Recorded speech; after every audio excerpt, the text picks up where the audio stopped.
Pernah nggak sih ngerasa langsung klik gitu aja sama orang yang baru dikenal? Atau sebaliknya, jadi kaku banget pas lagi rapat penting?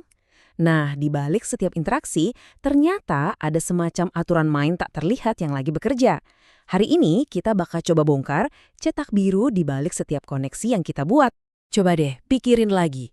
Di balik setiap sapaan halo, setiap tawa, bahkan setiap perdebatan yang panas sekalipun, sebenarnya ada sebuah sistem yang rumit yang lagi berjalan.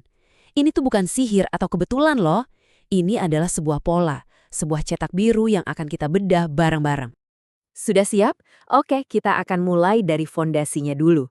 Terus kita bedah 4 langkah tarian interaksi, kita intip kekuatan tak terlihat apa yang membentuknya, kita kenali kapan kita bekerja sama dan kapan kita berkonflik, dan terakhir, kita lihat efek domino dari setiap hubungan yang kita bangun. Oke, kita masuk bagian pertama. Biar frekuensi kita sama nih, apa sih sebenarnya interaksi sosial itu? Mari kita lihat definisinya. Gampangnya gini, interaksi sosial itu ya semua cara kita berkomunikasi dan berhubungan satu sama lain. Mau itu membangun keluarga, ngejalanin bisnis, bahkan membentuk sebuah negara, semuanya itu berdiri di atas fondasi yang sama, interaksi sosial. Ini tuh beneran kayak lem perekat peradaban kita. Dan ternyata cara kita terhubung itu ada 2 rasa utama. Ada interaksi langsung, ya, yang tatap muka, kita bisa ngerasain langsung energi lawan bicara. Terus ada juga interaksi tidak langsung, lewat layar HP, pesan teks, atau email. Dua-duanya sama-sama interaksi. Tapi coba deh perhatiin, nuansa dan aturan mainnya bisa beda banget kan? Oke, sekarang kita bedah prosesnya. Anggap aja setiap hubungan yang kita bangun itu kayak tarian, yang punya 4 langkah kunci yang bisa mengubah orang asing jadi teman. Nah, tarian ini dimulai dengan kontak, sekedar saling lirik atau bilang hai. Lalu masuk ke komunikasi, kita mulai ngobrol, tukar pikiran. Langkah ketiga, dan ini yang paling krusial nih, adalah respon. Dia senyum balik nggak? Dia jawab pertanyaan kita? Kalau iya, baru deh kita sampai ke tahap akhir, interaksi yang sesungguhnya, di mana koneksi yang nyata mulai kebentuk. Tapi kenapa ya ngobrol sama bos rasanya beda banget sama ngobrol bareng sahabat?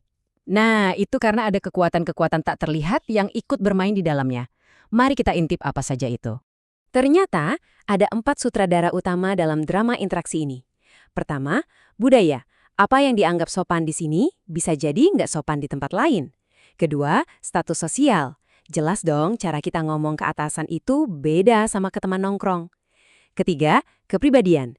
Si ekstrovert mungkin bakal langsung nyapa, sementara si introvert butuh pemanasan dulu. Dan terakhir, lingkungan. Obrolan serius jelas lebih pas di ruang rapat daripada di tengah pesta, iya kan? Poin terakhir soal lingkungan tadi tuh bener-bener kuat banget loh. Coba bayangin deh ngobrolin topik yang sama persis, tapi yang satu di perpustakaan yang sunyi, satunya lagi di tengah konser musik yang jedak-jeduk. Rasanya pasti beda total kan? Konteks itu beneran nentuin segalanya.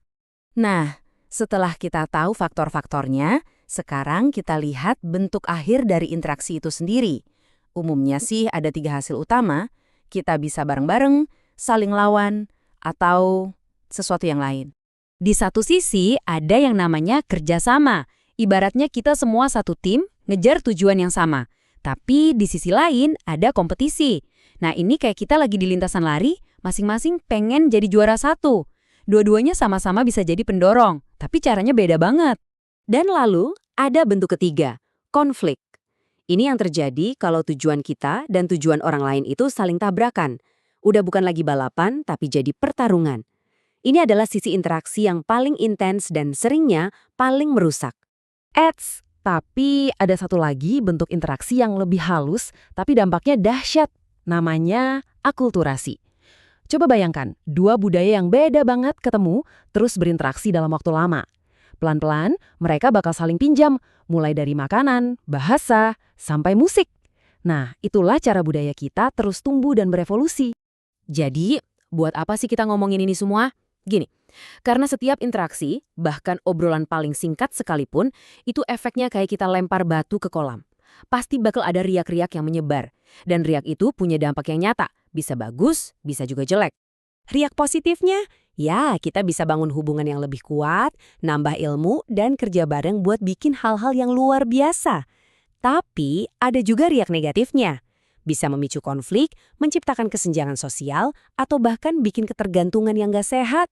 Interaksi itu beneran kayak pedang bermata dua. Jadi, setelah kita bongkar semua cetak biru ini, dari mekanismenya, faktor-faktornya, sampai hasilnya, pertanyaannya sekarang kembali ke diri kita masing-masing. Di interaksi kamu selanjutnya, entah itu sama teman, keluarga, atau rekan kerja, kira-kira langkah apa yang bakal kamu ambil secara berbeda biar bisa membangun koneksi yang jauh lebih bermakna?